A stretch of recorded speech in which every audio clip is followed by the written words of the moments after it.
Veja no ICL Notícias, segunda edição.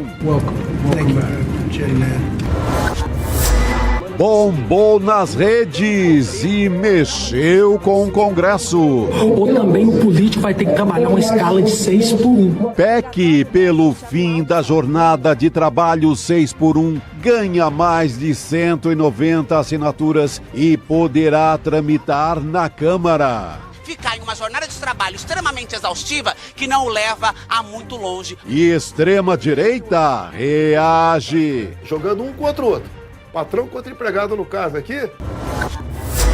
Bilionário da ultradireita no governo. A star is born, Elon. Trump nomeia Elon Musk para novo departamento da eficiência nos Estados Unidos. We have a great president like Donald Trump. A luta contra as bets. Ministro do STF, Luiz Fux, determina que governo tome medidas para impedir que recursos do Bolsa Família sejam usados para apostas online. O ICL Notícias, o veículo mais confiável do Brasil, está no ar.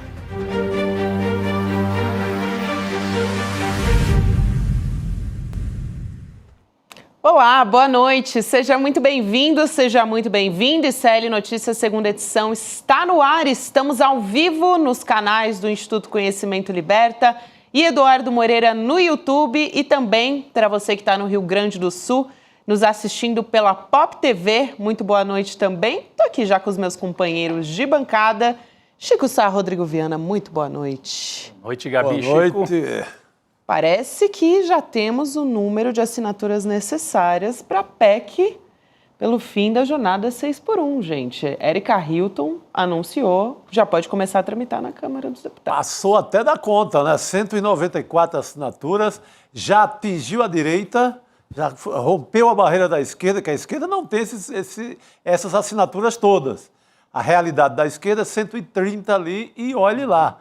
Então já avançou, tem União Brasil, tem até PL, gente. A pressão então, foi grande, né? Sentiram que isso é uma pauta verdadeiramente popular. Sim. Ela extrapola a ideia de ser só da esquerda. Atingiu a direita em vários sentidos, Gabi. Né? O Sim, Chico falou, sim. atingiu a direita. Atingiu porque deputados de direita também assinaram agora a proposta e atingiu porque eles estão meio confusos. Nós vamos mostrar daqui a pouco que eles não sabem se atacam a proposta ou se participam desse debate. Tem divisões no lado de lá. Tão perdidos que o Bolsonaro, com aquela loucura dele, teve que apelar para a Bíblia. Que a escala 6x1 é uma determinação da Bíblia. Meu Deus. O Velho Testamento, para você trabalhar hoje, 2024, tá bom. Ele que nunca trabalhou muito, não pode falar sobre isso. Não é chegado. Não tem lugar de fala, Bolsonaro? Não é chegado. Sobre escala de trabalho, o Bolsonaro não tem lugar de fala. Ninguém da família, né? Não tem. Não são chegados no batente. Ainda mais uma escala 6x1, né, gente? 6x1 não é com eles. Trabalha muito e é trabalho principalmente na área de serviços, né? É No isso. setor de serviços. Mas importante, né? A esquerda coloca um tema na pauta, deixa a direita correr atrás. Tem que ter uma dessa por semana, gente. Não dá para ficar só correndo atrás de Damares, daquelas loucuras da CCJ, sabe, de costumes. Joga uma e deixa. Isso, e faz o debate e avança até onde for possível, né? Exatamente. Gabi, posso trazer um outro tema aqui? A gente vai falar bastante sobre essa questão do 6x1 no programa. Eu queria começar, já que estamos falando de extrema-direita, e você já viu aí na abertura, na voz do nosso locutor Oliveira Júnior, Estados Unidos, né, atormentados aí com a formação do novo governo do Trump. Atormentados assim, metade, né? A metade que não votou no Trump.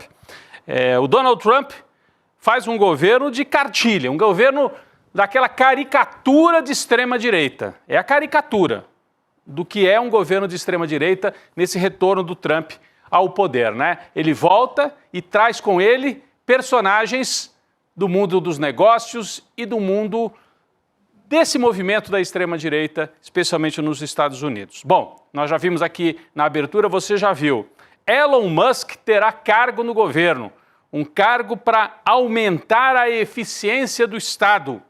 Vamos ver, eles até apareceram juntos aqui, né? O Trump comemorou. Parece até um pouco assim, pagamento pelo apoio que o Musk deu na campanha, que foi uma campanha tão difícil, e o Trump consegue voltar ao poder e agora traz os amigos dele de volta. né? Guardadas as proporções, é mais ou menos como se o Bolsonaro colocasse o velho da van para dirigir um ministério no Brasil. É mais ou menos isso. Totalmente. Né? Ele é o velho da van, só que lá nos Estados Unidos o velho da van é dono do X, é multibilionário, tem fábrica de carro também. Vai para o governo. Olha, a presença do Musk, não como apenas um propagandista da extrema-direita, mas agora como um operador político com cargo no governo lá nos Estados Unidos, fez um dos jornais mais tradicionais do mundo, The Guardian, tomar a seguinte decisão: não publicamos mais o nosso conteúdo na plataforma X. Está aqui essa manchete do próprio Guardian anunciando isso. Vocês sabem, né? Todos os jornais publicam nas redes as suas manchetes, as suas principais matérias, né? Produzem o material e depois espalham pelas redes. O Guardian tomou essa decisão. Não vai mais postar o seu material nas contas do X, do Elon Musk. Considera que é uma plataforma que gera conteúdo e debate que provoca distúrbios, perturbadores, disse o The Guardian. É uma maneira de dizer assim, olha, o cara usou a conta para fazer agitação de extrema-direita, não podemos nos misturar com isso. A vitória do Trump foi também a derrota da mídia tradicional. O Guardian é até um jornal mais progressista, é da mídia tradicional, mas é o jornal mais progressista na Inglaterra, né, Chico, na Grã-Bretanha. Vamos ver se outros jornais vão seguir essa mesma linha, de tratar o Elon Musk como o que ele é. Um agitador de extrema-direita, um operador, um quadro do trumpismo que põe em risco, inclusive, a democracia e a ideia de liberdade de imprensa. Mas não para em Elon Musk a caricatura, não. O Donald Trump nomeou para o Departamento de Defesa para chefiar as Forças Armadas dos Estados Unidos, atenção, nomeou um apresentador da Fox News. O nome dele, Gabi, me ajuda aqui na pronúncia, é Pete Hegseth, é isso mesmo? É isso mesmo. Pete Hegseth. O pessoal brincava aqui, isso aqui, se o Elon Musk é o velho da van no ministério, esse sujeito no ministério é como se o Bolsonaro tivesse nomeado um cruzamento de Augusto Nunes com Alan dos Santos para ser ministro e chefiar as Forças Armadas. É como se o cruzamento de Alan dos Santos com Augusto Nunes ocupasse o cargo de chefe das Forças Armadas lá nos Estados Unidos. Bom, parece algo folclórico. Ele tem origem militar também, como muita gente nos Estados Unidos. Foi combatente, passou por guerras, né? Teve no Afeganistão, etc, etc. Mas cumpria nos últimos tempos a função de âncora da emissora de extrema-direita nos Estados Unidos, a Fox News. Bom, não é só a caricatura e assim, olha que curioso, né? O Trump é um cara, nomeia gente que ninguém esperava. Não. O que preocupa não é só a nomeação de um sujeito como esse para chefiar as Forças Armadas, é o que vem junto. E aí, matéria do Jamil Chad, de hoje, no UOL. Jamil Chad, que já foi aqui do ICL Notícias e acompanha os temas internacionais, traz a manchete de que há um medo nos Estados Unidos de que esse sujeito faça uma espécie de intervenção nas promoções e nas nomeações de generais, para que o Trump tenha como generais, como chefes militares, apenas aqueles chefes completamente fechados com ele. A gente tem o trecho aqui da matéria do Jamil Chad, se puder colocar aqui na tela, tem a manchete e tem o trecho também. Aqui, olha, esse aqui é o trecho. A equipe de transição do presidente eleito, do Trump, estaria procurando maneiras de cumprir a sua promessa de eliminar os generais das Forças Armadas que não sejam alinhados com o Trump. Isso poderia envolver uma ordem executiva que criaria um conselho de guerreiros para analisar a conduta dos oficiais. O conselho seria composto por oficiais aposentados, teria o poder de recomendar a demissão de qualquer general de 3 ou 4 estrelas que fosse considerado, abre aspas, carente das qualidades e lideranças necessárias. Trocando em miúdos, quem não for fiel ao trumpismo cai fora. É essa a ideia, vamos ver se eles vão conseguir. Né? O Trump já tem maioria na Câmara, maioria no Senado, maioria na Corte Suprema e quer comandar o Exército, tirando, afastando quem não esteja fechado com ele. Analistas acreditam que depois da invasão do Capitólio em 2021, aquela invasão do 6 de janeiro deles, que o Trump não aceitou a derrota e incentivou a turma a quebrar tudo, a ala mais radical dos trumpistas culpou os militares por não terem saído em apoio ao Trump. Já ouviram essa história? Aqui no Brasil eles falavam, são os generais melancia.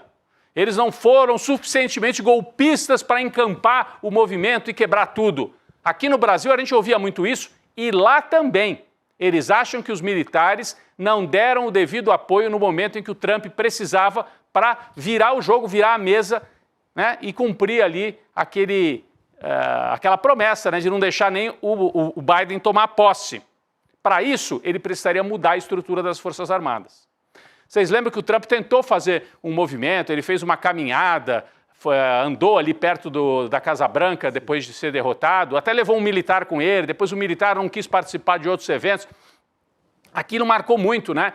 Os militares tentaram se afastar do Trump naquele momento de agitação em que ele não aceitava a derrota para o Biden da outra vez. Agora, o Trump aprendeu a lição e quer intervir diretamente nas Forças Armadas. Então, são vários movimentos que mostram os riscos que a democracia nos Estados Unidos está correndo, né? E aí eu faço o paralelo também, lembrando do que aconteceu aqui no Brasil. Os bolsonaristas queriam que os generais tivessem dado mais sustentação, né, e permitido que aquela balbúrdia, aquela arruaça do 8 de janeiro se transformasse num golpe de verdade. Os militares ficaram no meio do caminho. Eles deram guarida, deixaram acampar na frente do comando, de vários comandos pelo Brasil, mas não deram o passo definitivo que seria impedir a posse do Lula, né? Ou derrubar o Lula depois de tomar posse. Então, houve isso aqui no Brasil e também há nos Estados Unidos essa impressão. E falando em bolsonarismo, o bolsonarismo que vai ter que acertar contas, o Bolsonaro especialmente com a justiça, por causa disso aqui que nós estamos vendo na tela, por causa desses eventos também, além de roubo de joias, falsificação de caderneta de vacina, mas principalmente o golpe de Estado, a tentativa do 8 de janeiro, o bolsonarismo, o Bolsonaro, pessoalmente, deu uma entrevista e mostrou que sentiu o golpe, Gabi e Chico, sentiu o golpe, como a gente falava aqui, dessa proposta de acabar com a escala de 6x1. Porque todo o resto, ele vem com essa história, é esquerda, é comunismo, ataque à família, é isso, é aquilo. Nesse caso aqui, ele está sem ação. A direita não sabe para onde correr. O Bolsonaro falou sobre isso hoje, numa entrevista, curiosamente, ao portal Metrópolis. Ele escolheu o portal Metrópolis para dar esta entrevista, em que mandou vários recados e aí assumiu publicamente que é contra a proposta de mudar a escala e impedir essa escala de 6x1. Vamos ver esse trecho da fala do Bolsonaro, depois a gente analisa aqui. Qual a intenção do PT, do PSOL, PCdoB? Como eles estão perdidos, estão desconectados do povo brasileiro, eles estão querendo voltar à origem. Como? Pegando muita gente desinformada, que está lá na base do mercado de trabalho, ou está desempregado, falando, olha, vão passar para 4 dias por semana. E 3 de folga. E o 3 de folga. É muito bonito isso aí. Eu com o Paulo Guedes, por exemplo, começamos a ultimar um projeto, uma proposta, seria a criação minha primeira empresa, para todo mundo que reclama do salário, por exemplo, da Jornada de Trabalho, ele vai poder criar a empresa dele, pagar 10 mil por mês para cada um, ou 20 mil por mês para cada um, e dar 3 dias de trabalho por semana.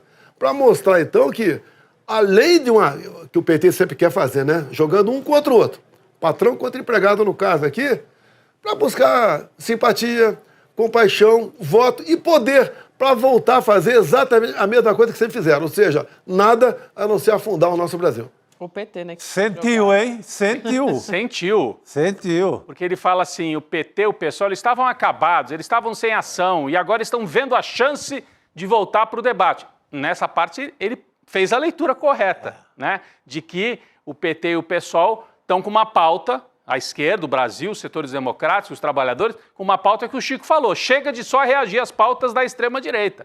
Agora, como ele é horrível, né? Porque o que ele está dizendo? Querem reclamar? Abram sua própria empresa. Como se fosse assim, Chico. Estão reclamando? Eu tinha um projeto lá com o Paulo Guedes, minha própria empresa. Aí você vai lá, emprega as pessoas e paga 10 mil para ver se é fácil, né? Por que ele não fez esse projeto quando ele foi presidente por 4 anos? Bolsonaro está meio desorientado. A fala dele aqui, eu senti uma certa tensão, uma certa irritação nele, porque ele percebe que essa pauta é uma pauta para a qual ele não tem muito como reagir, a não ser falar essas loucuras aqui, Chico. Sim, porque ele sabe que é a pauta que pega, que já pegou. Ele está dizendo que querem dividir o país. E vai pegar muito por aí, Gabi.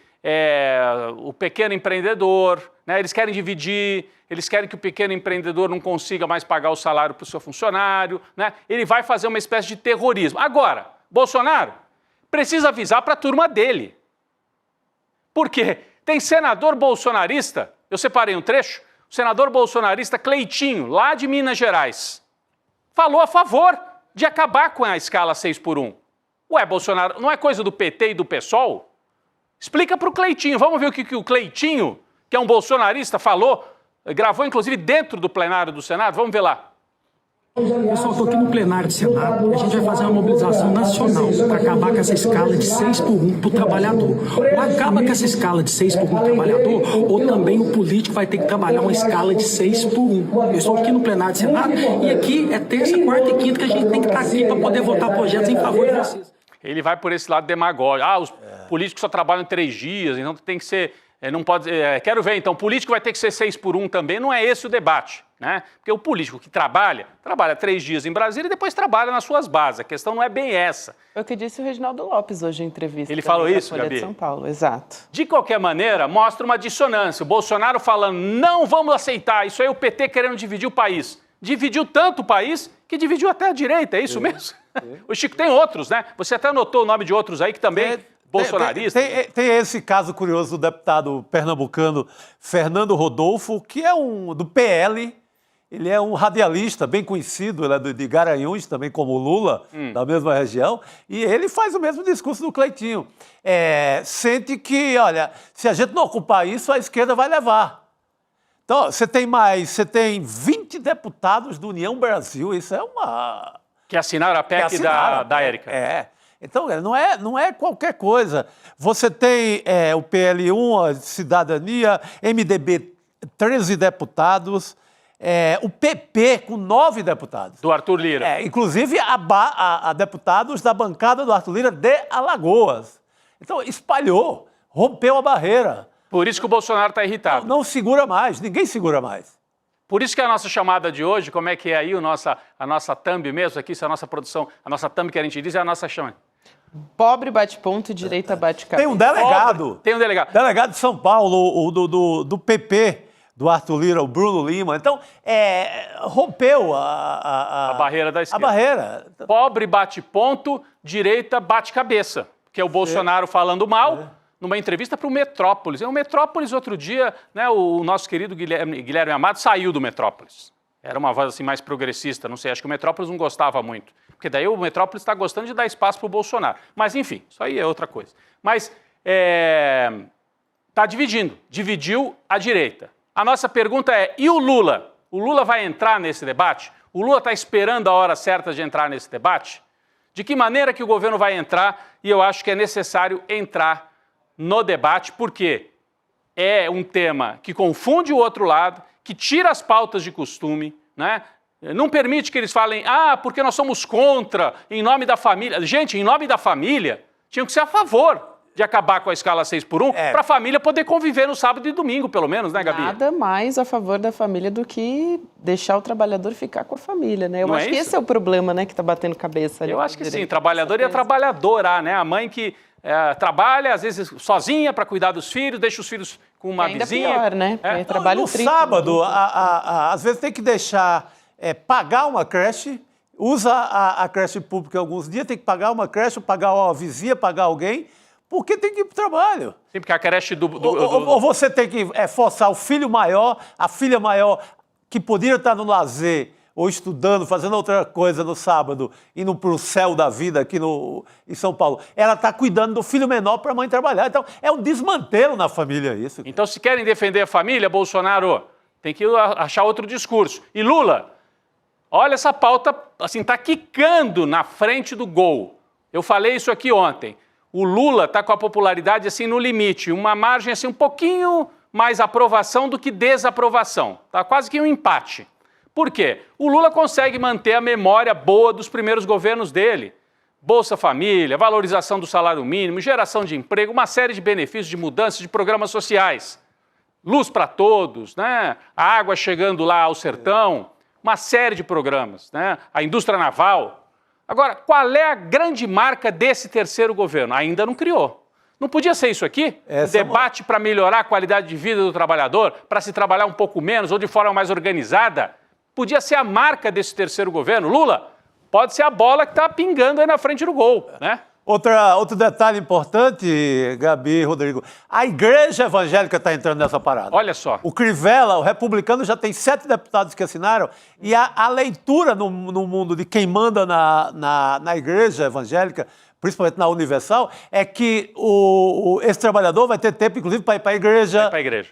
Para rezar com os filhos, para ler a Bíblia com o filho e tal. Então, já tem. Com a família junto com a família. Igreja, né? Então, já tem esse outro ponto. Então, tá rompendo, tá furando essa barragem ali da extrema-direita em vários pontos. Importantíssimo, importantíssimo. Olha, eu queria só para a gente encerrar essa parte do debate, que o nosso programa, daqui a pouco, o Leandro Demori chega, a gente vai falar sobre esse tema com o Demori também. Mas esse começo aqui foi para marcar essa confusão que o projeto gera na extrema-direita e como está se espalhando. Inclusive um vídeo editado, né, por uma pessoa na internet usando uma fala do Eduardo Moreira aqui no ICL, um vídeo muito interessante, bonito, até emocionante da fala do Edu, com uma edição, e está rodando aí, eu recebi de várias pessoas esse vídeo. Vamos colocar aqui e depois a gente volta para o tema já com o Demori, né, Gabi? Vamos lá. Vamos lá. Ontem que a galera me manda que é o seguinte: não tem pobreza que resista a 14 horas de trabalho. Irmão, se tem uma coisa que não resiste a 14 horas de trabalho, é você. É difícil. 4 horas dentro do ônibus, rodando de manhã, aí trabalhar. O trabalho não rende, né? Não, o patrão não entende, né? Eu mandei uma mensagem pra ele, ele falou, não, venha de qualquer jeito. Eu falei, tá bom. O importante é chegar, ele falou. A senhora trabalha quantos dias por semana? Segunda, sábado. O que a senhora espera da vida? Eu não sei, não tô esperando mais nada, não, porque já lutei tanto até agora e não construí nada. Que você não tem ideia. Ah, mas se ele soubesse o quanto eu trabalho, eu virei à noite aqui fazendo os meus textos. A gente tá falando, irmão, a gente tá falando de trabalho que fica grudado na pele, que fica enrugado no rosto, que tira ano de vida, que tira a saúde, que tira o tempo do lado dos filhos. A gente está falando de trabalho que machuca, que é o trabalho que você não vê. Problemas dramáticos de uma desigualdade abissal que nos envergonha. 6 pessoas no Brasil, 6 pessoas mais ricas, têm a riqueza de metade da população brasileira. Domingo, gente, não era o que comer, porque eu estou desempregada, tá muito difícil. Eu estou catando notinha, mas difícil. 6 pessoas têm a riqueza de 100 milhões de pessoas. Qual seria a sua maior satisfação na vida? A gente tem tanto prazer na vida que não pode alcançar nenhum. É até difícil falar depois de assistir esse vídeo, né? Com os depoimentos, mas é isso. Tem tanto prazer na vida disponível e não pode alcançar nenhum, diz a senhora no depoimento, né? E a fala do Edu, trabalho que machuca. Não estamos falando de... Porque eu vejo gente comparando assim, você acha que o Elon Musk, não sei quem, ficou rico trabalhando pouco? Gente... É o truque, né? É o truque capitalista, é esse. Está à disposição de qualquer um, basta você se esforçar bastante. É truque. É o truque. É o ilusionismo. Né? É isso. E outro, o Elon Musk está trabalhando para ele. Para ele, é. O cara é para enricar outro. É isso. Não sobra nada para ele, não sobra nem meio-dia com o filho. Então, não vamos cair nessa cilada. Isso mesmo. Importantíssimo, gente, também para a gente trazer aqui a voz de quem que é, né, alvo dessa escala 6x1. São essas pessoas, são com essas pessoas que a gente está falando. E, bom, como a gente também falou na abertura do programa, a PEC atingiu o número mínimo de assinaturas, né, a PEC pelo fim da escala 6x1, protocolada lá na Câmara. Agora, ela pode ser, inclusive, protocolada, né, porque as assinaturas elas dão um aval para que ela comece a caminhar.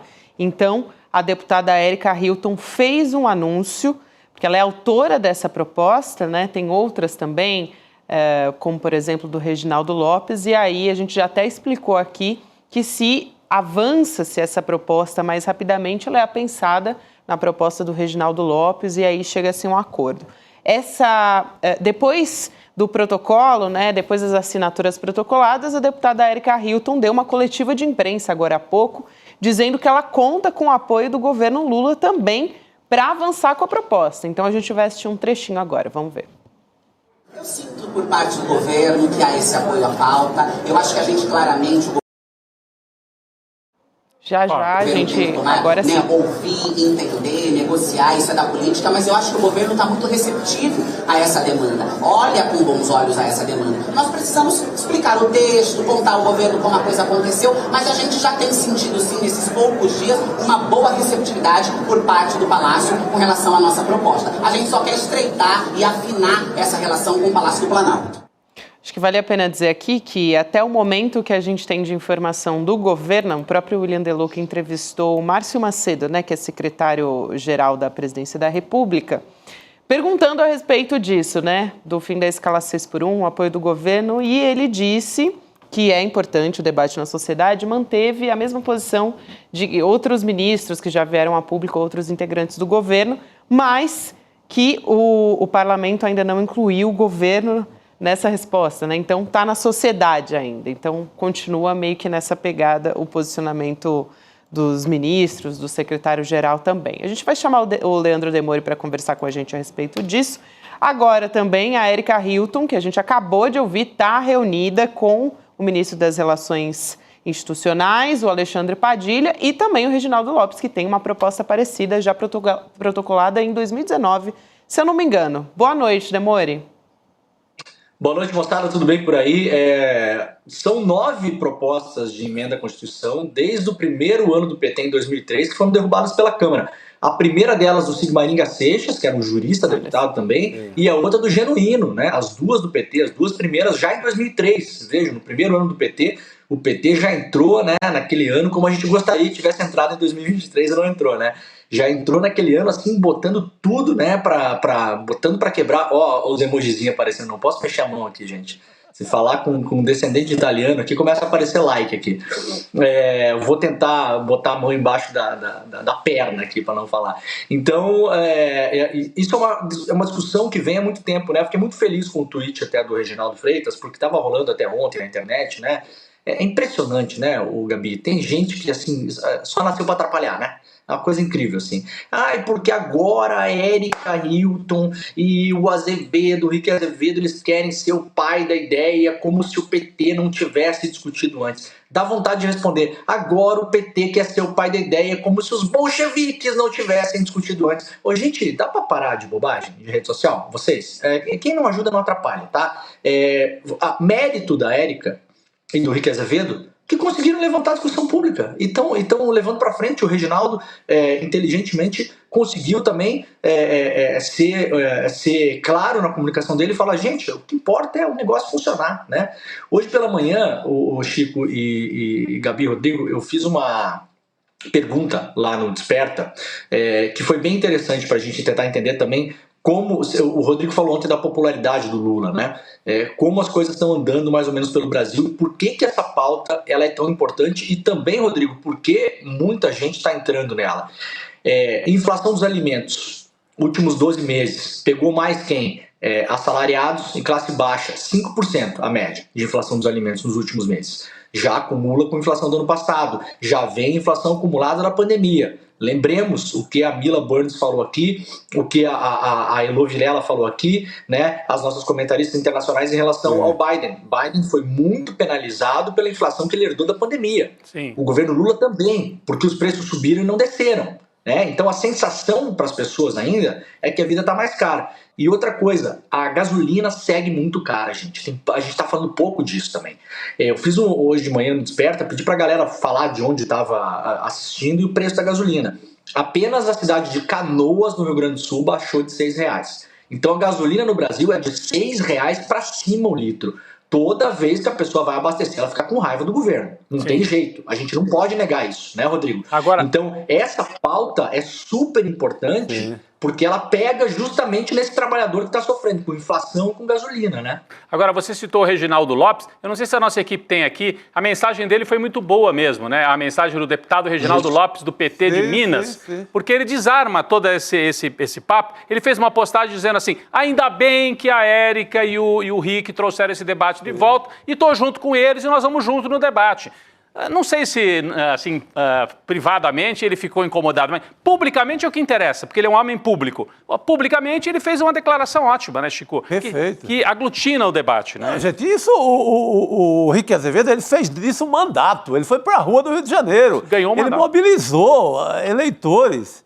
Não é invenção que ele apareceu lá do Rio com essa pauta, sabe? Ele tirou o dia de folga dele, o 6-1 dele, ele tirou para fazer um vídeo e começou uma história, uma mobilização popular com os amigos que trabalham no caixa da farmácia.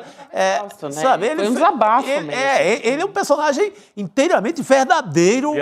Com essa proposta. Por isso que colou também, né, Gabi? Porque não é que ele não foi sacado de laboratório, né?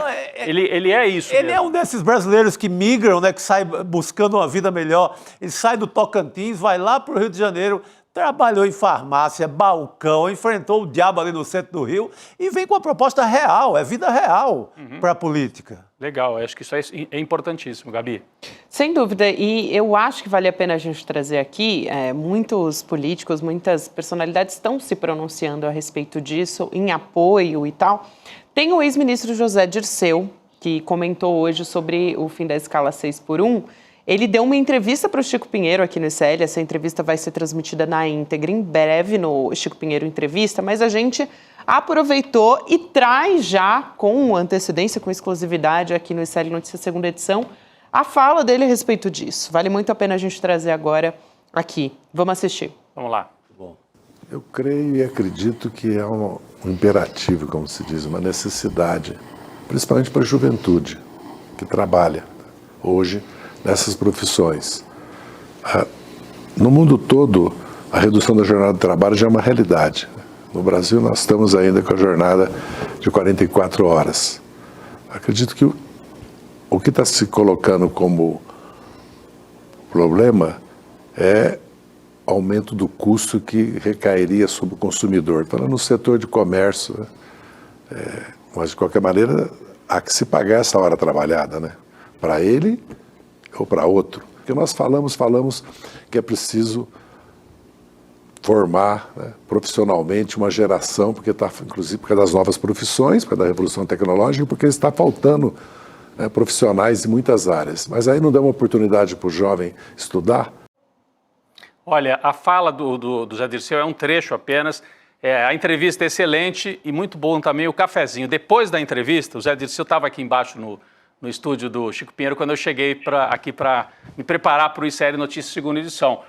Papos, histórias incríveis, muitas dessas histórias ele vai trazer na conversa com o Chico. Então, além dessa análise... Segunda-feira, 7h30 da noite. Segunda-feira, 7h30, não perca o Zé Dirceu, que, entre outras coisas, fala sobre o futuro político dele. Vai para a batalha, vai estar na disputa em 2026, provavelmente para a Câmara dos Deputados, Chico Sá. Não, ele é necessário lá, né? Para fazer o grande debate político, importantíssimo ter o Zé Dirceu no Congresso. Ele falou sobre vários outros assuntos. Reforma ministerial do Lula, será? Vai fazer? Não vai? Não podemos adiantar tudo aqui. Então eu convido a nossa audiência a ficar grudada segunda-feira, 7h30, próxima segunda, assistir o Zé Dirceu, entrevistado pelo queridíssimo Chico Pinheiro. Gabi? É isso, vale muito a pena acompanhar, mas, enfim, mais um ex-ministro entrando nessa pauta falando... E ele vai num ponto importantíssimo. Como é que essa juventude vai se formar se ela está o tempo inteiro atrás do balcão ou lá no posto de gasolina, ou sabe? Não dá. Que é uma herança escravocrata, né, Demore? Vou passar para você, mas no passado não interessavam empregadas domésticas, até hoje, né, se a gente for pensar. Mas quando colocavam nos jornais, eram empregadas que não estudam. Queremos empregadas que não estudem, porque não querem alguém que vá sair dessa vida, né? Que vá melhorar. A briga que foi, né, Gabi, uns anos atrás, a aprovação da lei das domésticas. O que se falava? O terrorismo que se fazia? Ninguém mais vai querer ser doméstica. Eu não sei se vocês viram um vídeo que foi publicado essa semana de um podcast desse sobre agro, não sei o quê. Vocês chegaram a ver esse negócio? Ninguém mais quer ser peão. Ninguém mais quer ser peão. Acabou a fábrica de peões no Brasil, né? Isso, é chocante. O cara dando uma entrevista falando, hoje em dia você não consegue mais peão para cuidar do gado e tal, porque antigamente o filho do peão já ia logo para a lida, mas hoje a lei não permite, politicamente correto. Veja só, né, Gabi? Eu tenho uma ideia revolucionária para esse cara, uma ideia disruptiva. Botar o filho dele. Bota o filho dele. Quantos anos tem o seu filho? 6, 7, bota o cavalo. Bela ideia. Bota em cima do cavalo o seu filho lá. Não pode, né, Chico? O filho dele tá estudando em Miami, né? Esse não pode trabalhar lá, né? Tá bom. Entendi. Então o terrorismo é sempre esse. É claro, como a gente levantou ontem aqui, né? A gente tem que pensar em quem tem negócios menores, né? Até ontem eu eventualmente leio o chat, né, depois do programa aqui. Uma pessoa falou ontem assim, Demore, você tá preocupado com a pequena burguesia, a pessoa que tem uma loja. Porra. Não, gente, não tô. A pessoa tem uma loja, 2 funcionários, você quer o quê? Sabe, tá me dando uma cansada na beleza esse negócio da revolução. Não, e sabe quem estava preocupado com a pequena burguesia? O Lenin. O Lenin estava preocupado com a pequena burguesia quando ele fez a revolução. Se quiser ir para a revolução. Isso, vamos dar uma parada, vamos botar o pezinho no chão, vamos sair de Marte, tá? Vamos tirar a bunda do sofá. A imensa maioria dos brasileiros que são os ditos empreendedores, microempresas e tal, é pequeno empresário. Você quer alguém fechar a padaria, fechar a cafeteria do tio Zé, que tem 2 funcionários? Você acha que... Vamos parar de falar bobagem? É que ele tem que olhar para essa galera. Hoje pela manhã no Desperta, eu até li uma notícia mostrando que para além daqueles setores famosos da desoneração da folha, tem outros setores também com um monte de subsídio. Tem um que é petroquímica, Chico Sá. Petroquímica tem subsídio, tá? Deixou de pagar, parece que 7, 8, 10 bilhões nos últimos anos. Sabe quem? A única empresa beneficiada? Veja como são leis feitas na medida, né? Braskem, a mesma que afundou lá. Essa é a campeã, é a campeã do subsídio no Brasil. Isso, a mesma que afundou lá o bairro de Maceió, né? Foi onde eles afundaram o bairro lá. Isso, né? Exatamente. Então tem de onde tirar, veja. Essa discussão tem que ser feita. Agora, talvez, né, o Zé Dirceu, lembrando as pessoas que tem que se preocupar, quem vai pagar a conta, ninguém mais vai achar que é preocupação com a pequena burguesia, né, Rodrigo? É isso. Mas olha, esse tema, Gabi, mobiliza muita gente. A esquerda é que deu a maior parte das assinaturas. Das 194 assinaturas, 2/3 vieram de deputados de esquerda, centro-esquerda, PT, PSOL, PDT, PSB, mas como o Chico Sá já lembrou aqui, destacou, furou bloqueio e tem gente também de centro e de direita que apoia esse debate. Agora, Gabi, gera preocupação dos setores assim mais alinhados ao Arthur Lira, ao mercado financeiro. Eles acho que não gostariam nem que a gente estivesse debatendo isso, porque gera complicação para eles. Já teve gente se manifestando aí, né? Tem inclusive o próprio Bolsonaro, né? Mas acho interessante que, por exemplo, né, o Hugo Mota falou contra a PEC, e aí o Omar Nascimento já levou a bancada do União Brasil para apoiar, né? Interessante assim também as disputas eu falei que tem 20 ali. do União Brasil. O União Brasil disparou, né? Porque o apoio não é assim tão de bom grado, né? Todo acordo político ali, né? Não é um negócio assim de bom grado. Agora, a gente está falando aqui de gente que está muito incomodada com a proposta. O Jair Bolsonaro falou sobre o fim da escala 6x1, né? Ele deu uma entrevista hoje para o Metrópolis, a gente até trouxe um trecho aqui na abertura, com o Rodrigo falando sobre isso, só que ele também deu um direcionamento também para a direita de como tratar esse assunto, né? E aí a gente também depois, falando do Hugo Mota, que é o principal cotado para ser o sucessor do Arthur Lira na presidência da Câmara, ele manifestou justamente preocupação com a PEC, e a gente tem o que ele disse na saída de um almoço da Frente Parlamentar do Empreendedorismo. Então vamos lá, deputado Hugo Mota.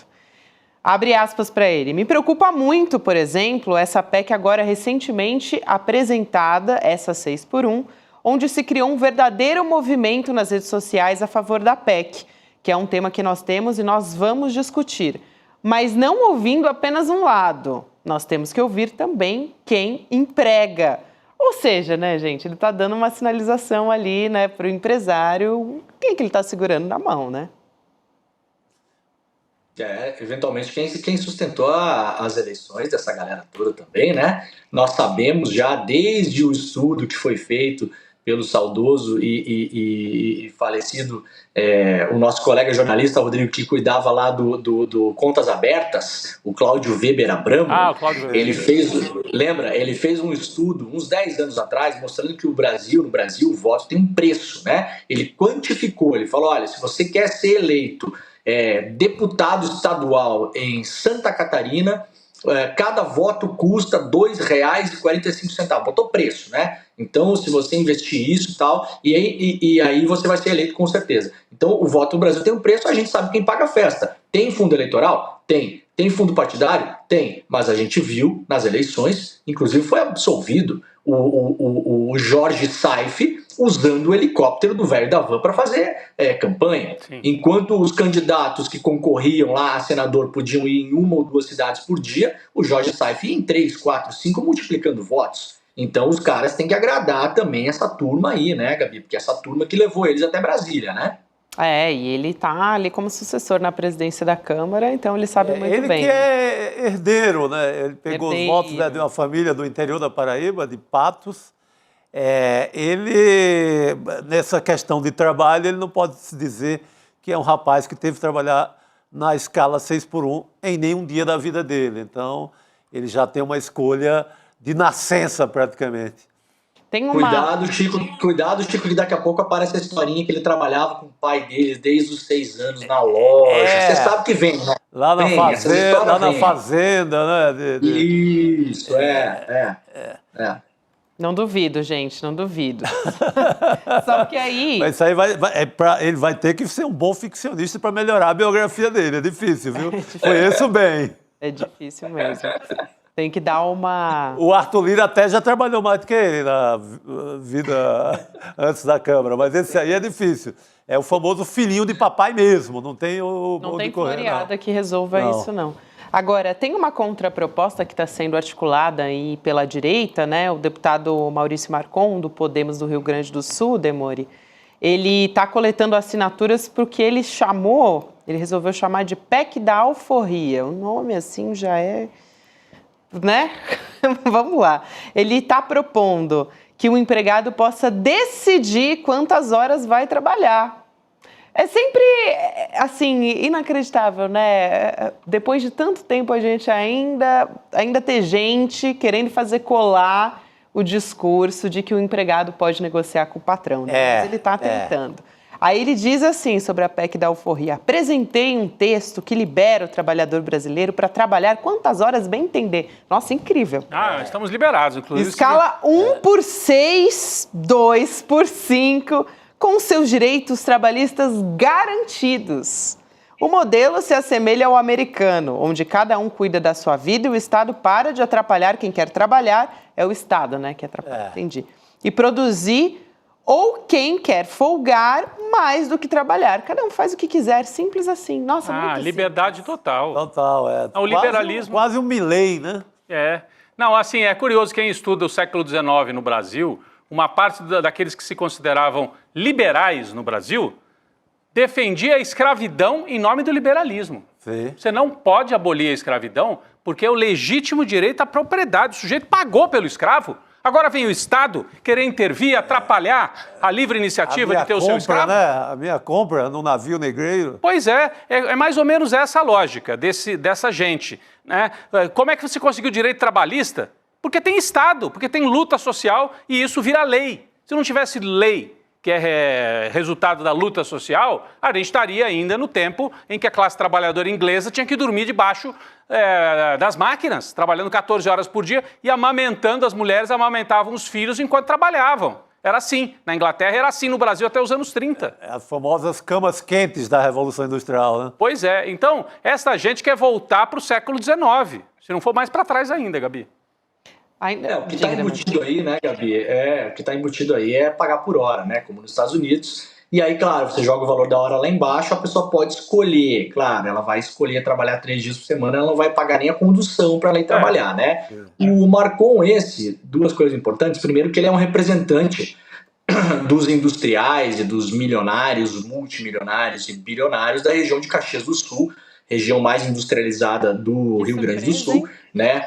Então é um despachante de rico, né? Um despachante de rico no Congresso. E para esse nome alforria caberia muito bem às vinícolas que foram pegas com trabalho escravo da região onde o senhor Marcon trabalha, atua e representa, né? É o lobby empresarial, Muito né? bom. Vamos falar aqui. Sim. É isso. Então, a gente sabe quem é que ele está defendendo, né? Cai quem quer, né? O golpe tá aí, cai quem quer, já diria o meme, né? Então, fique esperto aí, você. Mas você que tá vê a preocupação de ter uma proposta também da direita na jogada. Preocupação com o bem-estar do trabalhador. Seja uma proposta maluca como a dele, mas colocou na jogada. Estão sendo obrigados a ir lá debater no campo, no nosso campo. O assunto debatido é qualidade de vida Faz do uma trabalhador. semana que a gente não fala, Chico, faz uma semana que a gente não fala em mamadeira de piroca. Esse Brasil que eu quero. Exatamente. É o Bolsonaro jogando fora de casa. Tá jogando fora de casa e está acostumado a jogar dentro de casa, com o juiz a favor e tudo. É isso, Gabi. É isso. Ô, gente, falando dessa história, tem um pouco a ver com essa história, num trabalho, né, e salário, tem muita gente trazendo essa discussão, mas e os políticos, tal? Até o Reginaldo Lopes, ele foi na Folha de São Paulo falar a respeito disso, né, na Mônica Bergamo, dizendo, olha, gente, na verdade, não faz sentido falar de redução de jornada de trabalho para os próprios parlamentares. Na verdade, os deputados que estão trabalhando sério, a maioria dos deputados, eles estão no final de semana trabalhando nas suas bases, né, enfim. Ele explicou toda essa questão e, em São Paulo, os vereadores, eles aprovaram ontem um aumento de 37% dos próprios salários. Votação relâmpago, né? 20 Aquela segundos coisa assim acabou, que você... Vamos assistir esse vídeo aqui. Senhoras e senhores vereadores favoráveis ao PR 33/2024 da mesa diretora da Câmara Municipal de São Paulo, permaneçam como estão. Voto contrário, Fernando Holliday. Pela ordem, presidente, voto contrário da bancada do PSOL. Luna Fernando Holliday. Voto Pela contrário. ordem, presidente, voto contrário, vereadora Jussara Basso. Está registrado. Ainda assim, aprovado, vai a promulgação. Pela ordem, presidente. Suspensa a sessão. Pela ordem, presidente. Pela ordem, vereador Celino Tato, do PT. Quem votou contra se absteve, vai se abster de receber o aumento? Eu ou estou indo embora. Pra jogar para a mídia. Os vereadores façam a renúncia dos valores se desejarem. Suspensa a sessão por 2 minutos. Suspensa a sessão. Vocês repararam quem é que estava batendo bola com Milton Leite, dizendo assim, porque a bancada do PSOL e mais 2 ou 3 votaram contra. A bancada do PSOL, 5 vereadores, portanto, Jussara Basso, do PSB, e Fernando Holliday, do PL. Aí vem um deputado e fala assim, presidente, ironicamente, quem se absteve ou votou contra vai abrir mão do salário? Pelo que eu entendi, quem falou isso foi o deputado Arcelino, do PT. Foi o que eu entendi no vídeo, depois quero até... Foi isso mesmo, né? A nossa produção aqui garante que sim. E o Milton Leite, esse que está aí na tela, para quem não conhece, é o Milton Leite, uma espécie de Eduardo Cunha paulistano. É o cara que atropela, que manda na Câmara. Ninguém governa sem negociar, entre aspas, com ele, com o Milton Leite. Está sendo investigado por um Hoje ele está no noticiário pela sua ligação ao PCC no Sistema de Transporte Municipal da cidade de São Paulo, comandado pelo Ricardo Nunes. Aquele tema que o Boulos trouxe durante a campanha inteira e ninguém deu bola, continuou votando no Ricardo Nunes. É isso. Milton Leite negociou 71 terrenos com um cara que é um representante de uma das empresas de ônibus de São Paulo, uma das duas que caiu numa operação do Ministério Público Estadual no ano passado, que mostrou que elas são operadas e usadas pelo PCC. Então, a investigação do UOL, do Flávio Costa, do Pedro Borges, da Juliana Sayuri, foi publicada hoje. Uma matéria espetacular, mostra todas as transações, são transações milionárias de terrenos, se eu não me engano, em Barueri, uma coisa assim, é um condomínio lá de terreno, tal, não sei o quê. E aí, curiosamente, só para lembrar as pessoas, né? Demorim, Sorocaba. Sorocaba. E aí, curiosamente, só para lembrar as pessoas, no ano passado, em abril, numa terça-feira de manhã, operação do Ministério Público em cima dessas duas empresas de ônibus, mostrando ligação com o PCC.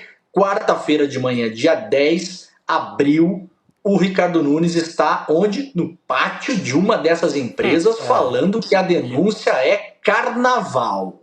Quem estava preocupado com o PCC? Ricardo Nunes. Imagina se fosse de esquerda, já estava em Guantánamo neste exato momento, né? Sem menor dúvida. É isso. Isso. Direita pode tudo nesse país. Falando em poder tudo, gente, eu queria trazer mais um trecho da entrevista do Bolsonaro para o Metrópolis, viu? Porque ele tem outras falas ali que foram interessantes da gente analisar. Ele foi questionado se ele ia apoiar uma candidatura do filho Flávio Bolsonaro para a presidência em 2026. Achei um pouco puxado, né? Mas o Bolsonaro, apesar de estar inelegível, ele diz que ele ainda é candidato. Ele já falou várias vezes a respeito disso, apesar de a Justiça Eleitoral achar o contrário, né? Vamos assistir esse vídeo agora.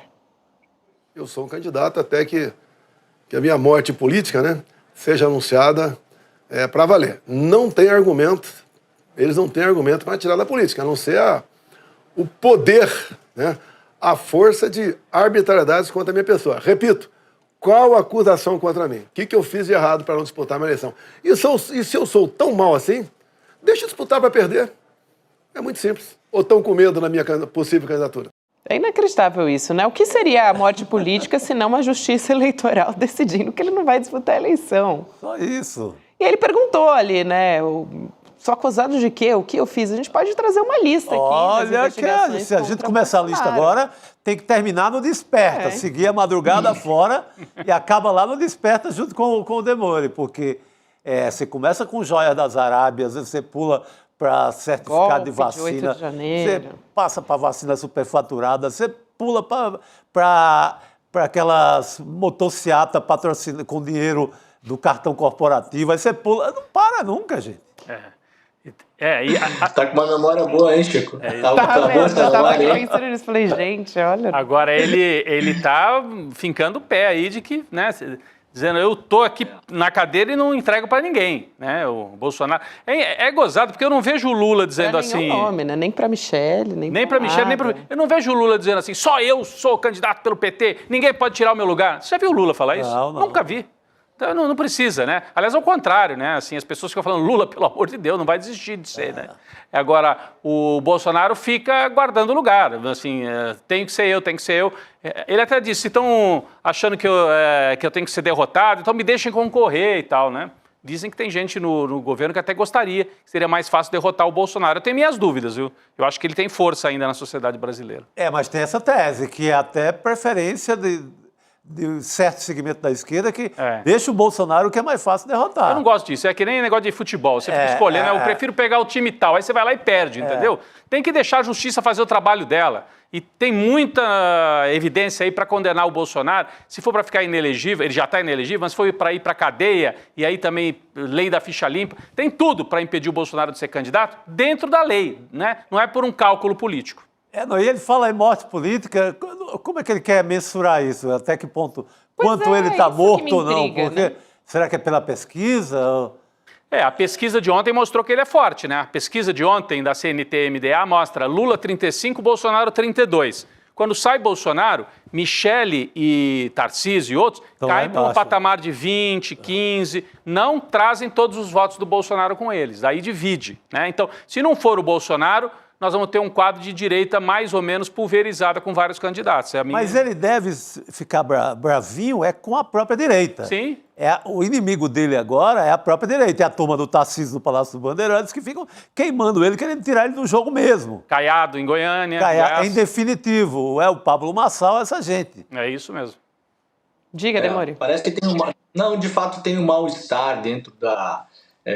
depois da eleição, a maneira como o Bolsonaro se portou em São Paulo, o Bolsonaro estava tentando fazer uma jogada de mestre e no fim das contas ele queimou muitas pontes ali, deixou muita gente muito puta da vida, na verdade, né, com o Bolsonaro. Essa hora eu não consigo mais achar a palavra. A real. Eu acredito que ele ia falar muito insatisfeita, mas é verdade, é isso mesmo. Tá, tudo bem. Edita depois, não é ao vivo não, né? Edita depois.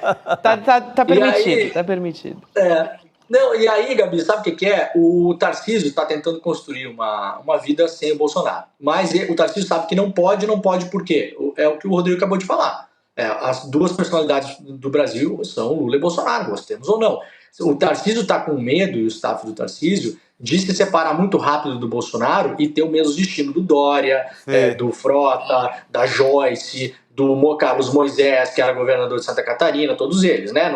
Não teve um que sobreviveu ao racha com o Bolsonaro. O Tarcísio está calculando a distância, né? O Tarcísio, como se fosse uma corrida de automóveis, o Tarcísio está calculando a distância para ultrapassar, porque ele sabe que se ele botar na curva errada, o Bolsonaro tira ele da pista e segue sozinho. Então o Tarcísio e o Bolsonaro está sabendo desses movimentos. Isso não é mais segredo para ninguém.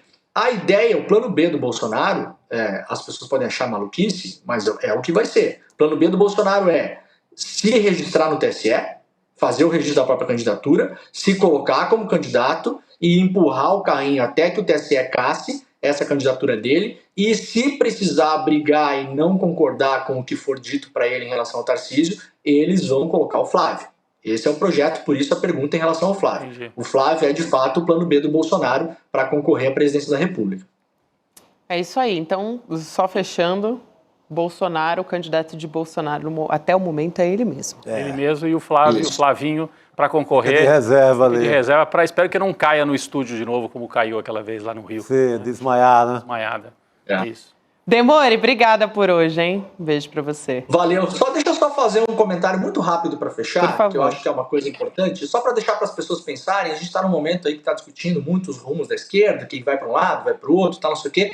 E uma coisa que está no centro desse debate são as pautas identitárias, né? O quanto elas são importantes, o quanto elas não são importantes. Nos Estados Unidos esse debate também já foi feito. Há uma avaliação grande nos Estados Unidos que muita gente não votou na Câmara, porque só se fala nas mulheres, só se fala nos negros, só se fala não sei o quê, e onde é que fica o trabalhador nessa história? E aí, eu estou falando aqui só para as pessoas pensarem, uma coisa que eu achei bem interessante. Quando eu entrevistei a Erika Hilton, ela me falou uma coisa que eu já tinha escutado de vários outros políticos e ativistas que estão identificados como identitários. E não há dúvida que a Erika Hilton é identificada como identitária, né? Uma trans que entrou lá por essas características para lutar pelos direitos, inicialmente, das trans, né? Veja, ela me disse, uma coisa que eu já tinha escutado outras vezes, que ela falou o seguinte: eu quero transcender dessa pauta. Eu sou uma pessoa trans que estou lá e tal, essa é a minha identidade, mas eu não quero falar só disso. Eu quero falar de economia, eu quero falar de trabalho, eu quero falar de outros direitos, eu quero também lutar pela pauta indígena, eu quero lutar pela questão da emergência climática. Eu e várias outras pessoas não queremos só uma pessoa negra eleita, então ela só tem que falar das causas da negritude. Não, e isso, claro, é a identidade dela, mas eu já ouvi de várias pessoas que querem transcender disso e se mostrar, como as mulheres se mostraram a partir dos anos 60, que uma mulher pode ser economista, uma mulher pode ser presidente da República, uma mulher pode ser jogador de futebol, pode ser piloto de Fórmula 1, pode ser o que ela quiser. Então eu fico muito feliz que é a Erika Hilton levantando essa pauta, que não é uma pauta identitária, né? Então só para deixar aí uma mensagem para as pessoas também pensarem, tensionarem um pouco mais esses debates aí dos rumos da esquerda brasileira. Muito assim bom. Como o Rick Azevedo também é um homem negro e gay também. Sim. É a mesma... Perfeito. É isso. Exatamente. Valeu, Demore. Obrigada por essa fala. Falou, também. gente. Valeu, Demore. Valeu. Abraço. Até mais. Obrigado, querido.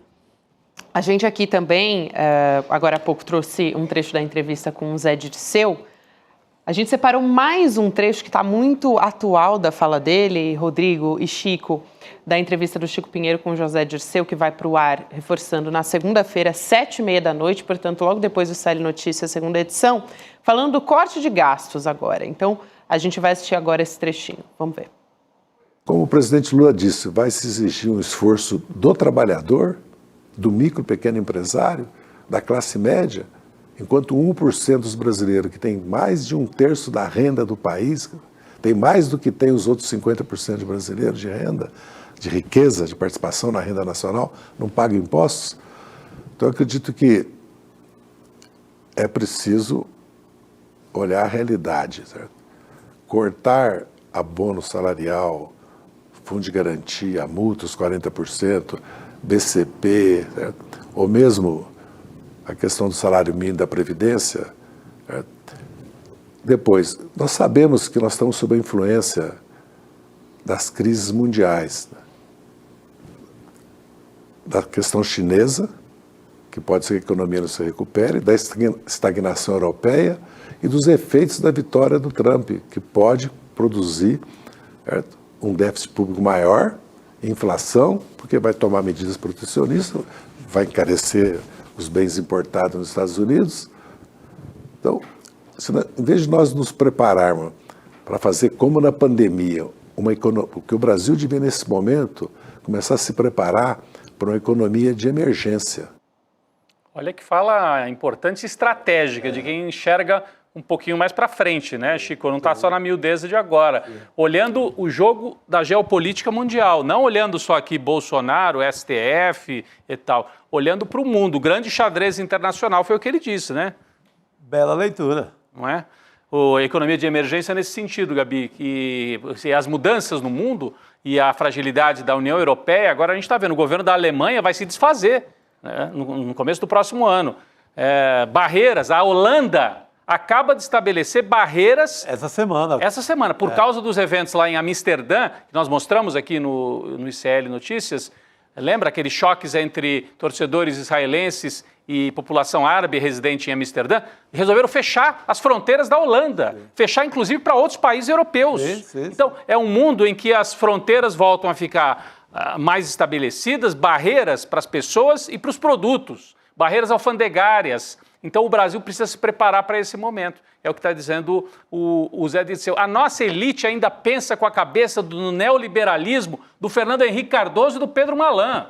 Vamos abrir ao mundo da globalização, nova ordem econômica, nova ordem mundial. Gente, o mundo mudou. E agora com o Trump vai se aprofundar essa mudança. Então, o Brasil precisa estar preparado para isso e pode até ser uma oportunidade, como foi nos anos 30, nos anos 40, quando o Brasil se industrializa, aproveitando o momento de instabilidade mundial. Talvez seja o momento do Brasil se fortalecer, se voltar mais para o mercado interno, né? Aproveitar esse momento. Agora, para isso, a gente precisava ter uma elite empresarial um pouquinho melhor, né? Só dureza. Para atualizar essa história do corte de gastos, né? O Haddad tinha uma reunião com o Lula hoje também, já se reuniu com Arthur Lira, presidente da Câmara dos Deputados, e, interessante, o Lula também estava para se reunir com o José Múcio hoje.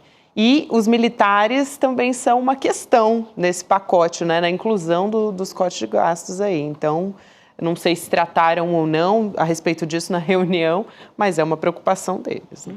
Mas pelo que se sabe, vai mexer também na área militar, porque chegou a hora, né? Pô, a Previdência Militar foi... Passou da hora, né? Os caras têm picanha, lagosta, Viagra... Ponte Peniana, como era naquelas benesses do Bolsonaro, nunca foram castigados em nenhum momento, corte zero. Tem as filhas dos militares que já nascem aposentadas para todo sempre, elas nem casam, porque não feriria a lei e ficam aposentadas a vida inteira. Tem que mexer um pouquinho aí, né? Todo mundo está fazendo sacrifício, tem que mexer um pouco lá. O Lula fez um discurso agora, numa entrevista, acho que é na CBN, que é muito forte na questão dos subsídios, da isenção fiscal que o setor agrícola tem, que é muito alto. Nenhum desse setor quer ceder um centavo. Pois é. Querem colocar nas costas do trabalhador, tirar do aposentado, do BCP, pô.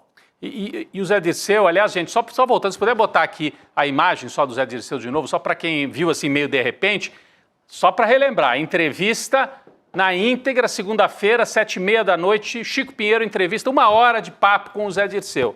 E o Zé Dirceu, depois da entrevista, Gabi, conversando ali, ele disse assim, tem gente achando que eu estou pegando pesado com o Haddad. Eu adoro o Haddad, disse o Zé Dirceu. Isso. Mas ele está sob pressão. Se a gente não pressionar do outro lado, a pressão do mercado é muito violenta. Sim, prevalece só da Faria Lima. Isso. Tem que pressionar todo mundo nessa hora. E é isso que o Zé Dirceu está fazendo, né? Faltam figuras de peso que possam cumprir esse papel sem ser incendiários, sem dizer que o Haddad está vendido para os bancos, para o sistema neoliberal. Não é isso, mas tem que fazer pressão. Né? Tem um meio termo aí, fazer pressão sem botar fogo, sem jogar a criança fora junto com a água do banho. Sim. E é isso que o Zé Dirceu faz nesse momento, nessa entrevista que chamo mais uma vez, segunda-feira, 7h30, todo mundo para acompanhar na íntegra o papo do Zé Dirceu com o Chico Pinheiro. Agora, o tempo também do Lula, o time dele foi muito bom também. Né? Se ele tem Pega ali a lista do Haddad, em 2 minutos corta tudo, apresenta para Faria Lima, para o dólar cair ali durante meia hora e resolver e deixar a imprensa, deixar a Globo, a Folha, o Estadão, o valor econômico, todo mundo feliz, teria resolvido. Para daqui a 6 meses eles pedirem mais corte. Seria um desastre. Vê que dá para segurar um pouco, negocia melhor, amplia o número de ministérios, amplia as áreas, tenta cortar um pouquinho lá nas emendas do orçamento secreto, senão vai cortar ali na urgência, do jeito que a lista vem da Faria Lima, porque vem de lá, vem direto dos bancos, e seria um prejuízo para a nação. Então fez muito certo. Está segurando há 15 dias. Tem mais uma semana, segura. E aponta novos setores de onde pode tirar. O mundo não acaba ali. Ali eu digo a Faria Lima, que eu estou apontando aqui. O metrô Vila Mariana é aqui, então acho que é para cá. É que alguns acham que a Faria Lima é lá, ó, é Deus. Que é uma coisa abstrata, não. Tem lugares, a gente passa lá e vê os prédios, sabe, vê as pessoas saindo, quem manda, quem não manda, e aí por aí vai. Bom, vamos seguir por aqui, voltar a falar de Donald Trump também, gente, porque nos Estados Unidos o que se fala, só o que se fala, aliás, agora, é do Elon Musk nomeado aí, né? Muita gente dizia, não vai nomear porque o Elon Musk já é muito poderoso, não precisa estar no governo, mas ele está ainda mais poderoso, ocupando um espaço, né? Um novo departamento. Ele quis estar lá, né? Porque ele bem podia ter feito um acordo, tu me beneficia, mas eu fico aqui. Mas eu fico de eminência parda. Chefiando um novo departamento. Eu fico de eminência parda ali, né? Fico na sombra. Isso. Não, o cara quis estar lá. O Departamento de Eficiência Governamental é o novo departamento que ele vai chefiar, o Elon Musk. Departamento de Eficiência? Parece coisa do George Orwell, né? Total. É verdade, é verdade. E também é um nome um tanto quanto curioso, né? Para alguém como o Elon Musk chefiar. O Trump, ele divulgou um comunicado falando a respeito disso, dizendo que o objetivo, aí sim ele explicando qual que é o objetivo desse departamento novo, é contribuir para que o governo desmonte a burocracia, ele disse. Reduza regulamentações e corte gastos desnecessários. É o famoso enxugamento. Né, que os neoliberais adoram. E aí o Trump publicou no X o comunicado a respeito disso, e chama o Musk de grande Elon Musk. A gente tem aqui, acho que o comunicado também, se a gente puder colocar na tela. Mas aí temos aí o Trump divulgando, né, um comunicado falando a respeito disso, tal, e dizendo que Elon Musk é o grande Elon Musk. E também o Musk publicou várias postagens no X para comentar a nomeação. E aí a gente tem a fala dele aqui a respeito disso. Ele fez um textão, na verdade, né? Aqui dá para traduzir o post que ele diz: a gente vai drenar muitos pântanos e a gente vai ser muito transparente sobre isso, é o que diz. A gente tem o tweet do próprio Elon Musk, aí a gente pode colocar aí na tela. Muitos pântanos e ser transparentes a respeito disso. Olha, cuidado com o jacaré. Quem drena pântano, vez por outra, é engolido por um jacaré. Eu acho, drenar pântano, que linguagem, minha gente, né? Ele está querendo dizer que ele vai diminuir os gastos. Eu fico preocupado com um cara desse ocupar um cargo formal no governo dos Estados Unidos, porque ele vende para exércitos do mundo inteiro, inclusive para o exército brasileiro. Pois é. Então, a Adriana talvez nos explique melhor, né? Mas, gente, e essa relação com outros países, se ele é dono da venda, ele é dono da bodega que vende para o Brasil, que vende para o exército brasileiro, e ao mesmo tempo num cargo no governo dos Estados Unidos. Eu não gosto dessas relações, não. E com os chineses, como é que será que vai ser também, né? Porque a Tesla está lá também na China. Sim. Então eu fico me perguntando, se a guerra é contra a China, ele vai tirar a Tesla da concorrência lá na China? Vai sim, viu? É enrolado, né? A situação é enrolada, não é? Vamos chamar a Adriana Carranca para essa conversa. Outra coisa que o Musk disse sobre o novo cargo dele, né, é que vai ser, ao mesmo tempo, extremamente trágico e extremamente divertido. Difícil, né? Ou seja, tragicomédia, né? Divertido e trágico. É uma ameaça, quase. Divertido para quem, né? Para quem? Só se for para ele, claro, né? Na verdade, o Elon Musk foi indicado por Trump para esse novo cargo, né, esse novo departamento, junto com o Vivek Ramaswamy, que é um indiano também, um cara jovem, empresário do setor de tecnologia, mais especificamente de biotecnologia, e disse Donald Trump que os dois atuariam nesse departamento, mas que esse departamento ele operaria fora dos limites da Casa Branca. O que isso significa, a gente não sabe, mas o fato é que Donald Trump criou esse departamento para acomodar dois dos seus principais doadores. O Elon Musk doou 100 milhões para a campanha, mais de 100 milhões para a campanha de Donald Trump. O Ramaswamy doou mais de 50 milhões de dólares para a campanha do presidente Donald Trump. Ele chegou a ser, ele é um jovem de origem indiana, ele chegou a se candidatar à presidência antes de se retirar e apresentar o apoio a Donald Trump. E, assim, ninguém está entendendo muito nem o que vai fazer esse departamento e nem o que significa operar fora dos limites da Casa Branca. Muito bem. Até teve repercussão a respeito disso, né? O tradicional jornal The Guardian, né, da Inglaterra, que é ligado aos trabalhistas, ele anunciou hoje num editorial, a gente até falou sobre isso na abertura, né, Rodrigo, que vai deixar de publicar as matérias no X, que é a plataforma do Elon Musk, virou uma plataforma da extrema-direita também, e o jornal disse que vinha analisando essa possibilidade há muito tempo. Tem um trecho do editorial do The Guardian que diz o seguinte: a campanha eleitoral presidencial dos Estados Unidos apenas reforçou o que já considerávamos há muito tempo, que o X é uma plataforma de mídia tóxica e que seu proprietário, Elon Musk, tem sido capaz de usar sua influência para moldar o discurso político.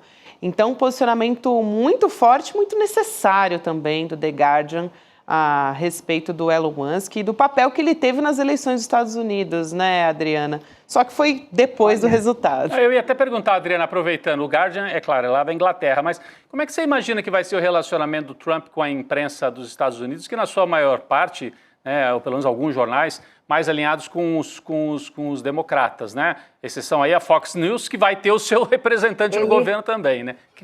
Como é que você imagina que vai ser isso? Incrível essa nomeação, a gente fala sobre isso daqui a pouco, mas essa nomeação realmente assustou grande parte do Pentágono e do mundo militar. Mas, enfim, com relação à mídia, o Trump ele era pouco próximo da imprensa, né? Ele raramente dava entrevistas, ele falava só o que ele queria, muitas vezes se comunicava por Twitter, a maior parte das vezes se comunicava pelo próprio Twitter, o ex-Twitter, agora o X, vai ficar mais fácil agora com a relação com Elon Musk. Então eu acho que a imprensa vai seguir ali realmente conseguindo muitos dos furos de reportagem, das informações que foram conseguidas durante o mandato do presidente Donald Trump, o primeiro, foi através de pessoas que estavam infelizes com o governo e que vazavam informações, porque, especialmente nessa área de defesa, né, que vazavam informações sobre as maluquices que o Donald Trump estava promovendo, por toda a sua falta de experiência, por sua teimosia, né, por sua agressividade. Então, provavelmente não vai ser diferente dessa vez. Ele raramente falava com jornalistas. Com relação ao Guardian, assim, eu acho... Eu tenho pensado também sobre isso, eu não uso muito o X, mas eu fico pensando, é tão maluco a gente usar o X, porque nós temos, como jornalistas, nós temos usado o X para criticar o que o X vem fazendo de errado.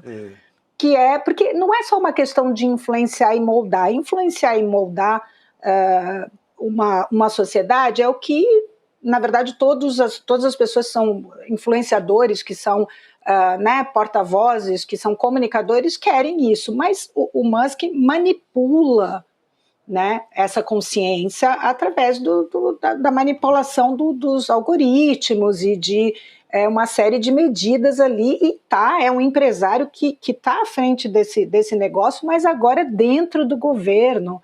Então realmente é uma maluquice. Eu, sinceramente, eu me sinto assim, mal. Eu quero sair também. A gente se viciou um pouco porque é muito fácil você ver opiniões, por exemplo, a guerra em Gaza agora, muito do que a gente, como não tem jornalistas em Gaza, muito da informação vem pelas redes, né?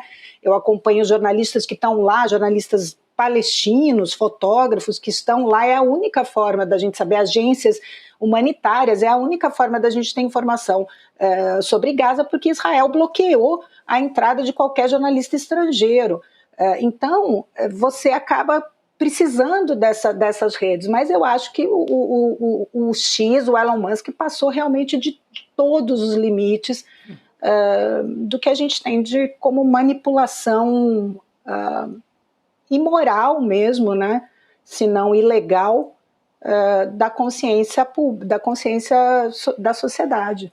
Sem dúvida, sem contar a repercussão, né, disso em outros países também, né, de como o X é utilizado já pela extrema-direita.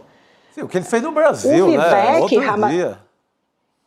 Sim, exato. O Vivek Ramaswamy, ele é um cara muito novo, provavelmente a maioria das pessoas ainda não conhece, eu mesma não conhecia muito, ele é um americano eu acho indiano. bom a gente explicar, né, Adriana, que ele vai comandar o novo Departamento de Eficiência Governamental junto com o Musk, que é um empresário. Com Elon Musk. Tem imagem dele? Acho que era bom ter alguma imagem para a gente colocar na tela. É um empresário de origem indiana. E ele também, olha a coincidência, né, ele também é bilionário, ele foi pré-candidato a presidente pelo republicano. Mas ele tem um perfil bem diferente do Musk, que é interessante. Ele é da geração de indianos que domina a indústria de tecnologia, né? Você tem aqui nos Estados Unidos o Silicon Valley, ele é praticamente dominado por indianos. Os cargos mais altos de várias empresas como Microsoft, IBM, várias empresas, inclusive o X, tem nos seus postos mais altos indianos da área de tecnologia, que foi uma área que o governo da Índia investiu muito, e muitos desses indianos foram para os Estados Unidos e acabaram dominando esse setor. O Ramaswamy, ele é filho de uma médica e de um engenheiro que foram beneficiados por uma política americana de privilegiar imigrantes das áreas de ciência, de tecnologia. Isso ainda se mantém, e é uma política que começou nos anos 60. Então, ele é fruto dessa política. Os pais migram para os Estados Unidos, ele estudou em Harvard e depois em Yale, ele fez biologia em Harvard e depois direito em Yale. Então, é um cara que, ao contrário de outros desses self-made men, foi para a universidade, né? É um rapaz com uma educação nas melhores universidades, ou consideradas as melhores universidades americanas, né? Mas é uma pessoa que, o que interessa para Donald Trump é que ele ganhou muita repercussão na internet, principalmente no YouTube, fazendo vídeos contra o politicamente correto, contra essa questão, as questões identitárias. Ele é contra qualquer interferência do governo nos negócios, nas empresas, no mundo corporativo. Ele é contra investimentos ambientais e sociais. E ele ganhou muita fama por conta dessas opiniões muito polêmicas, junto com vídeos em que ele ensinava as pessoas como se tornar um bilionário. Ele investiu na Bolsa de Valores, ganhou ali, acho que 7 milhões, se eu não estou enganado no número exato. Em 2014, investiu esse dinheiro numa empresa de biotecnologia e na área de pequenas empresas farmacêuticas. Ele criou um conglomerado de empresas farmacêuticas e dessa área mais de biotecnologia. E, muito recentemente, ele entrou para o hall dos bilionários americanos e, como eu disse, fez um investimento na campanha de Donald Trump. É um pouco a cara do governo, é a cara que o Trump quer dar para o governo, né? Sim, tem isolacionismo, sem preocupação com questões sociais ou ambientais, é o business, sabe? Quem cair da rede caiu, é o auge, assim, o máximo da política neoliberal mesmo. Veia, né, Adriana? Tem uma outra nomeação do Trump também, que eu queria trazer também. A gente até falou na abertura sobre ele, o Pete Hegseth, né, que é para o secretário de Defesa. E ele é, desde 2018, apresentador lá da TV Fox News.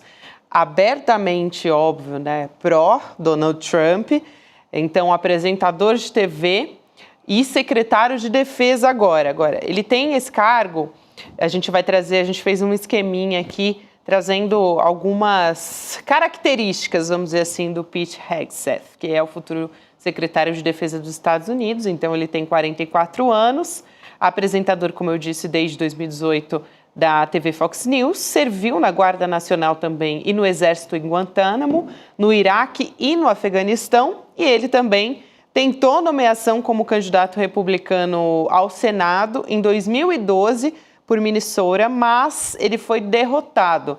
Então, ele não é de hoje que está alinhado claramente ao Partido Republicano e se encontrou nos braços do governo Trump. Não.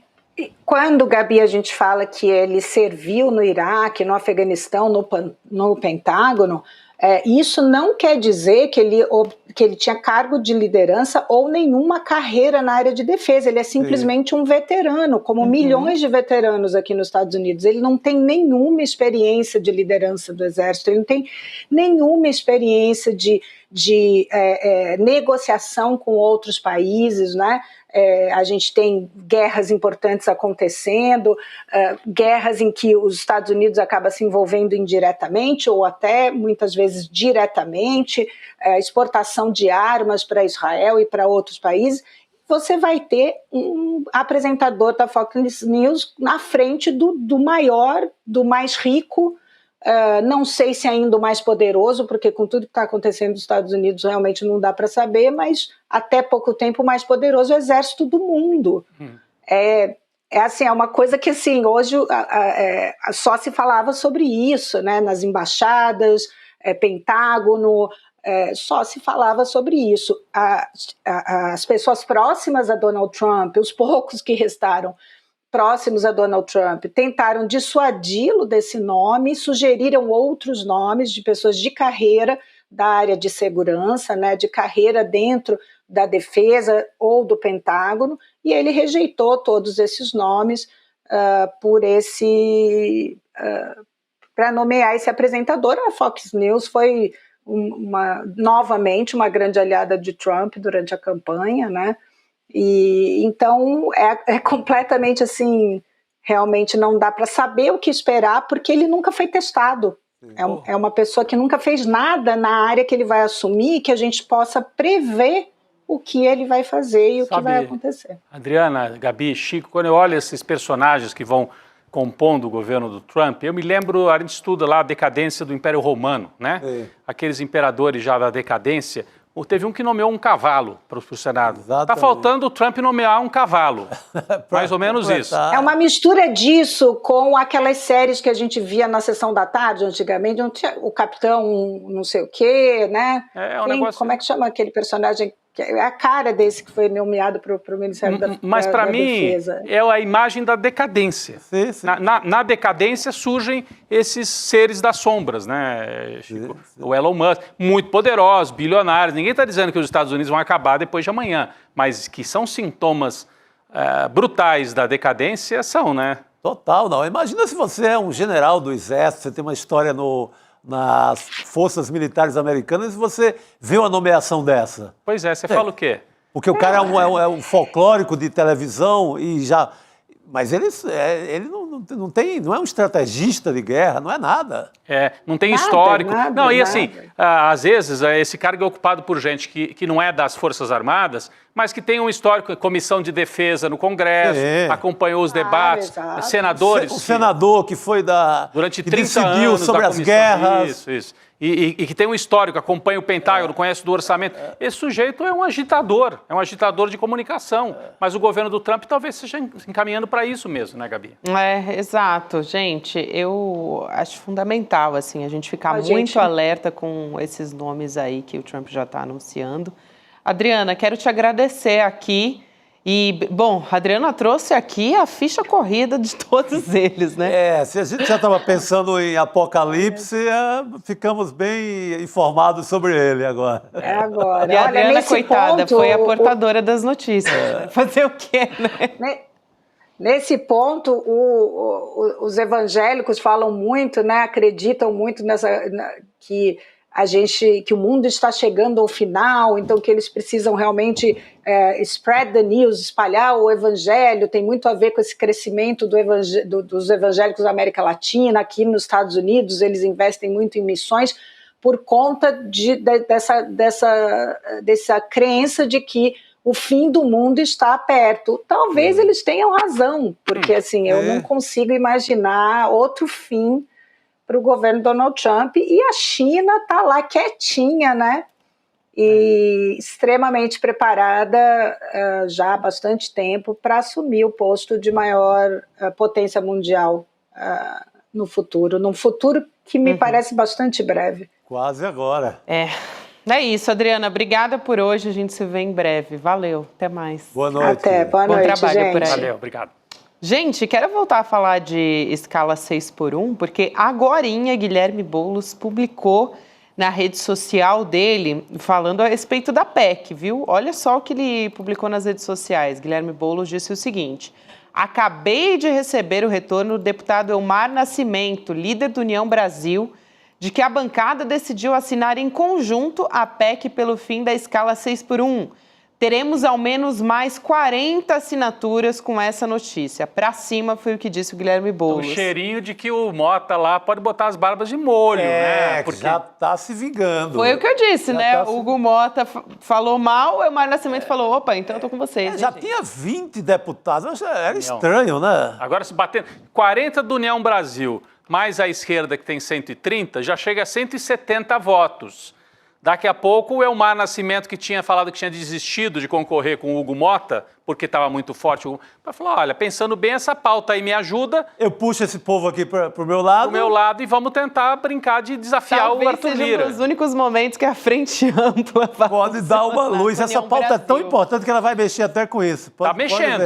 Esse tweet do Boulos mostra que está mexendo. O Elmar Nascimento está se movimentando, aproveitando a bola aos 44 do segundo tempo. Tem uma chance de virar o jogo, Gabi. É isso, mas tudo isso é uma sinalização para ele, né? É uma sinalização política de ele que quer sair nessa história aí, o Elmar. Mas se for favorável pro lado de cá, a gente tem que aproveitar as ambições pessoais para os projetos coletivos. E ele não apostaria num projeto qualquer, porque viu que se vingou na rua também. É isso. Isso aí. Importantíssimo. Muito bem, então temos essa notícia aí de última hora, deve subir ainda mais o número de assinaturas. Olha, isso vai ser aprovado, hein? Tô achando. Se a rua responde mesmo, isso aí... Lembrando que Érica Hilton, Reginaldo Lopes e Alexandre Padilha estão reunidos nesse momento, ainda não temos notícia dessa reunião. Porque acho a Érica Hilton teve o mérito de trazer isso à tona, mas agora tem que negociar. Não vai dar para aprovar o projeto dela na íntegra. Como ela disse, né? Ela quer apoio do governo também para fazer. E ela fala... o Bolsonaro falou, não, quer escala 4x3... para jogar ali uma fumaça na história. Mas a Érica Hilton, a todo momento, ela fala, eu quero o fim dessa escala 6x1. Vamos negociar. Isso aí, ela jogou 4x3 para chegar no meio do caminho. Para chegar no 5x2, quem sabe? Vai ser uma glória. É isso. Isso aí. E vamos de empreendedor mestre, gente. Vai ter aula inaugural amanhã, quinta-feira. O Edu vai trazer essa primeira aula, os segredos das vendas e da persuasão. Ele vai falar contigo sobre esse sonho de empreender, então trazer o que você pode aprender, quem vão ser os professores, tudo isso, essas ferramentas práticas e técnicas para você poder alavancar o seu negócio e começar o seu negócio do zero também. Então a gente tem um trechinho da fala do Edu a respeito disso, vamos assistir.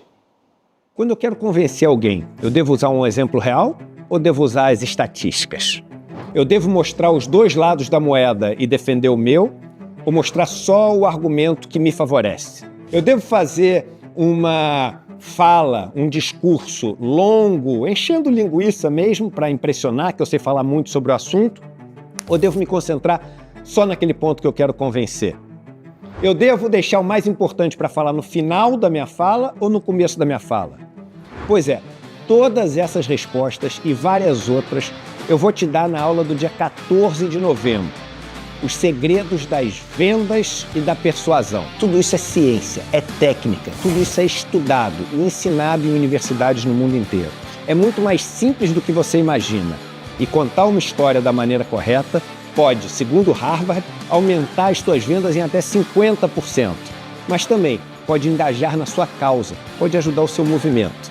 E no dia 14 de novembro, às 8 horas da noite, uma quinta-feira, a gente vai estar junto com essa aula incrível, que é a aula inaugural da 3ª turma do Empreendedor Mestre, o nosso grupo de empreendedorismo que tem feito um sucesso enorme. Um abraço e até lá!